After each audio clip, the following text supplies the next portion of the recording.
Okay, we are here with another special webinar. Now, we've done quite a few on the back before, but one sort of injury we've not really covered too much in depth is talking about the ACL and recovery from the ACL. And to be honest, it seems to be more on the rise as well. We're getting quite a few inquiries from people. We've had a few on now with quite serious knee injuries and ACLs. And Dylan is one of those who joined us about 7 months ago, I think, probably about November time, was it? Yeah, I just middle of October I joined in. End of October. Okay, so 8 months, 8 months. And he came on with the ACL. So what we're going to do is just have a good chat with Dylan and just find out about his story and everything we've done to get him back to now where, touch wood, he's back bowling, back playing. And the biggest thing for me is he's back with a massive smile on his face. And it's sort of something you see when guys get out of injury, guys and girls get out of injury, is they smile a hell of a lot more. And it's something he's definitely doing, and it's great to see. So, welcome, Dylan. You okay? I'm very good, thank you, Doozy. Thank you for having me. How are you doing? I'm good, man. I'm good. I'm looking forward to this. So, let's dive in. Right. First up, just tell us about your issues before Cricket Strength and what sort of brought you towards us. Yeah, so mid-season last year, I was just running up bowling at T20, and all of a sudden, I just felt like a pop in my knee, and just my knee went very lame, and I basically couldn't walk. And for me to miss half a season was such a struggle for me because I was finally hitting good form. I was feeling in a good place for my game, and all of a sudden it was gone. Um, so I sort of played the rest of the season on one leg, which I probably should not have done. But it took me about that was July, so about three or so months of sort of just struggle. And then I actually had a friend pop me a message saying check out Cricket Strength, see what they're doing, and got in touch with Doozy straight away, and we've sort of never looked back since. Yeah, we've had a great time, and straight away I was like, cool, let's get a link up, let's have a quick meeting, quick chat, see how things are, and then from there we sort of just got straight into it, which was so good. So what was the actual injury then, bud? So I had an ACL strain. I never had it fully scanned. I just went to physio straight away, and they gave me work to do, but it didn't always feel like it was the right process. And I think the physio work it helped, but it didn't actually feel like it moved me forward. It sort of just kept me where I was and prevented me regressing even further. Okay. And yeah, so I just had I think it was a grade one ACL strain, um, which which wasn't fun, and I was in a knee brace for about 5 6 months,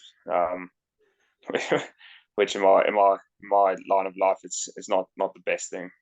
No, no. So tell everyone what you do for your job.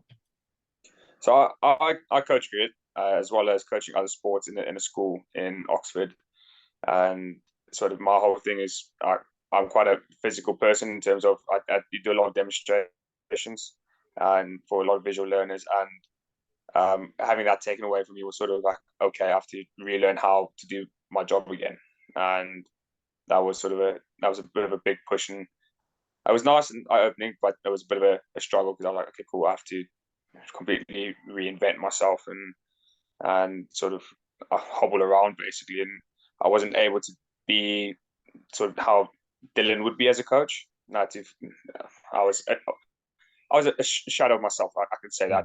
Mm.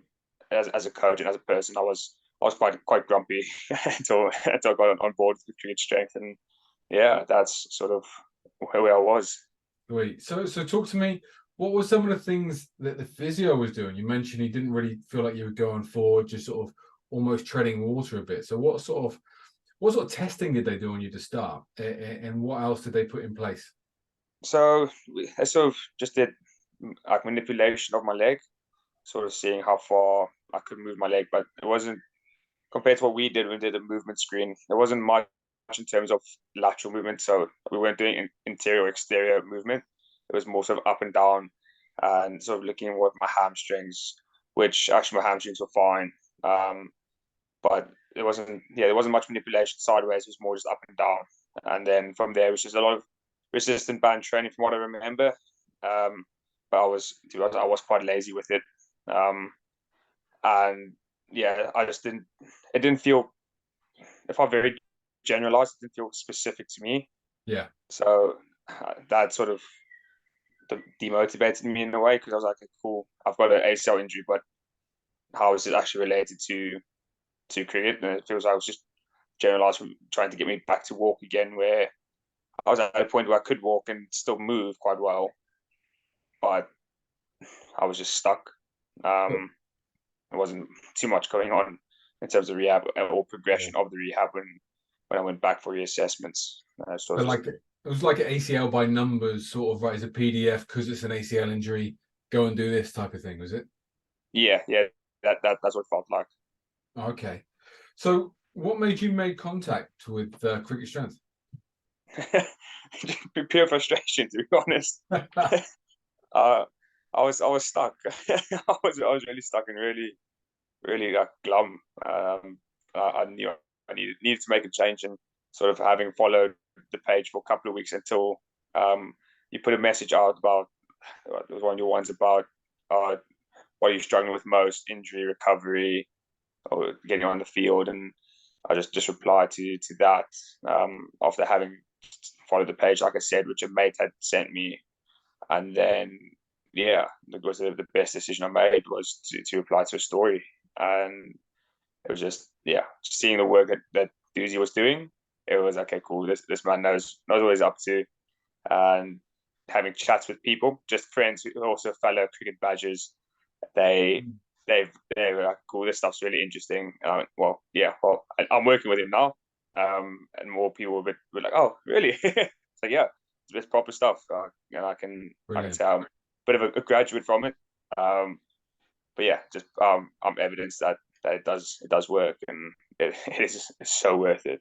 Then, mate, it's fantastic. And what's great as well is obviously whoever put you onto it as well. So they'd seen it somewhere and said, "Give this a try," and then you had a look, and then you followed for a couple of weeks, and then right, I need to get in touch there. Yeah.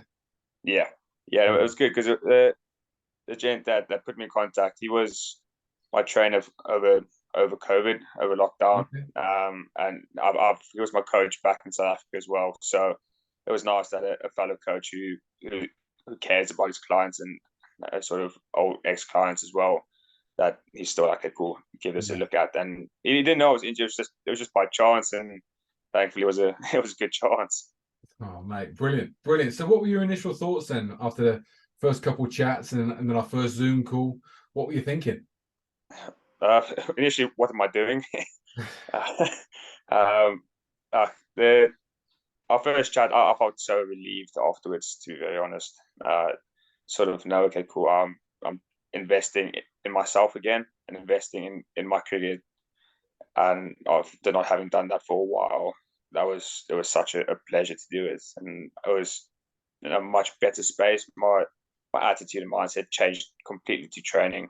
It was all very much okay, cool. This is going to be specific for your knee, and sort of it was all different. I would never have thought of a lot of the stuff we were doing.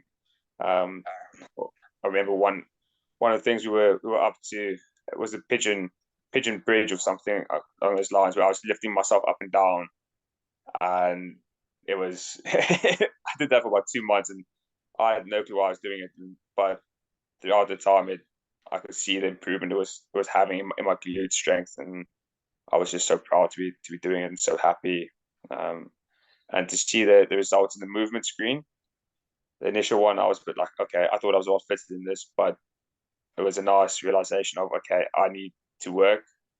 And then seeing how our reassessments went over the next few months, I was like, okay, cool, this is actually paying off. Brilliant. Brilliant. Let's talk about that whole process. How did you find the process of what we did sort of each month and then how we progressed it? Yeah, I loved it. It was fascinating. Like I said, for me, it was a whole new ball game. So having been involved with cricket for the last well, since DG started, really. That's how long I've been involved in the game. It's been eye-opening dramatically. Like I said, the training methods were all specific. They were informative, and you could physically feel the difference in your training. A lot of the training, when we're doing a lot of specific bowling, I was bowling without bowling, and that was when I was still injured. I didn't realize I was bowling, which was a fantastic thing. And yeah, every month that communication has been so big for myself, and Doozy's been with me every step of the way, and Alfie's joined in as well. And it's just open communication, open chats, and the dialogue has been so important to us. And every month we're having a chat, reassessing where we are, doing more movement screens, and that sort of led us into transitioning into the next phase. And it's been nice. It's been usually about 2-3 weeks of training, and then we shift gear. We're either going up a gear or down a gear, and that's been the best thing. But it all came through open communication, and that was the big thing for the three of us. Yeah, and the thing is, like we found out, it's not always, there's no straight line from start to finish of right, we're going to start here and we're going to progress nicely up here. There's little bumps in the road all the way, and for me, that's the beauty of what we do, because we can shift gear where we need to. We can come back, we can go forward, and when you've communicated really well with us, so I think that's worked so well. Yeah, and for that, so I went to Sri Lanka over Christmas, so I had a month out of training, but it was still, everything was planned around that trip for me. So I still had resistance bands with me, still got some work done there. So even though I wasn't necessarily in a place to go to the gym, I was still in a place to do things that were still cricket related fitness, specifically for my rehab, without all these massive weights and gym tools that everyone thinks they need. It was just home based stuff and body weight, and just using things that were lying around, and just we were makeshifting things, but we makeshift our own gym, and it worked out really well. Brilliant. So how would you sort of encompass the whole sort of training? If someone was to say to you, okay, so what sort of training did you do? How would you sort of tell someone that? Yeah, so for me, it was a lot of, my big thing was hip mobility. That was our big target at the start. It's my hip range, its movement was awful. So it's a lot of mobility, stability. No yoga. We don't go into yoga. But then, yes, there was a lot of it was strength conditioning, but it wasn't the same way, and it wasn't about how heavy I could lift, because everyone can lift heavy, but it was how functional can I be. So that's the way I've described it to everyone. I was doing functional training, not strength training, and it was all performance-based training. That's the way I saw it. Brilliant. Yeah, mate, that's very much spot on. So talk to us about now. Obviously, we're in the season. How's it all worked out? How are you feeling? Yeah, well, 305 days it took Doozy, didn't it? It was the scariest moment I think I've had on the cricket field, returning back to bowling. I did net bowling about a lot in the nets, but it was never quite the same as being out in the middle. But I'm flying now. Got a little bit of ankle impingement, but we're working on that, and that's just part of the journey. But honestly, my action has changed dramatically. Even not necessarily the way I release the ball, but just the way I run. It's so smooth now, and my spells I can bowl for longer, but I can still bowl at the same pace. And I've been more successful this year. I've been having more fun as well, and I think I've learned to enjoy my bowling again, whereas I sort of fell out of love with it for a while, and I've enjoyed the process of training now. And yeah, like I say, I've got the biggest smile on my face when I'm bowling. I'm more relaxed as well, so a lot more laughs. Can nick through the slips, and instead of throwing the ball, throwing tantrums, just laughing at everyone, and just enjoying myself again. Brilliant. And what would you say now are the key habits that you're going to have for the rest of your career that they're in there now, and you know they're almost your non-negotiables? I'm doing this, this, this, and this, even if it's one. Discipline, Discipline. discipline for everything. Uh, me, like, I'm fortunate enough that I'm able to get to the gym early in the morning, but that's every morning. I'm up, I'm early, I'm there.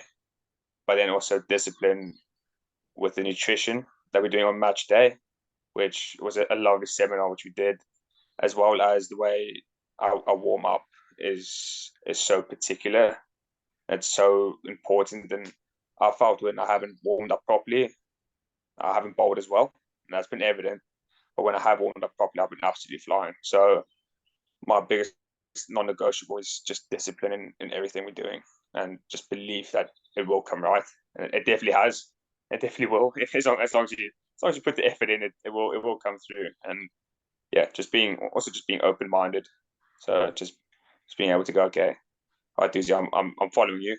Sometimes a little bit blindly. It's like I trust it because I know what's happening behind the scenes. So those are my things. Just be disciplined and be open minded to sort of training in a different way, which is exciting. Brilliant, brilliant. Last question, then, mate. Last question. So let's go back to just before you clicked on that story to tell me about your knee. How much would I have to pay you not to click that story and for none of this to have happened afterwards? Jeez, that would be a massive figure.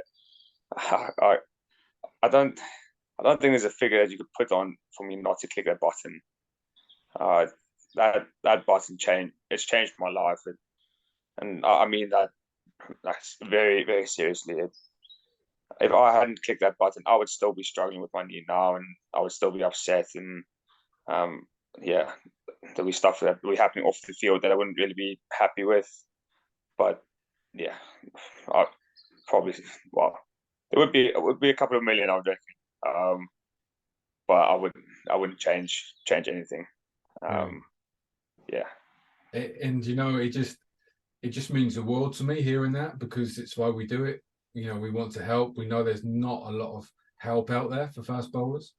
And like you say, it's not just the game, it's around the game, some of the personal stuff we both spoke about, you know, and it just encompasses a lot more. So, mate, we're going to open up to questions in a minute. I just want to say well done. Thank you. I'm so proud of the work that you've done, because it doesn't matter what I put down. If you don't do it, it's meaningless. So Yeah. you've done it. You've done the work. You communicated really well, and you're getting the results you deserve. So well done, buddy. Thank you, Doozy. Good stuff. Right. So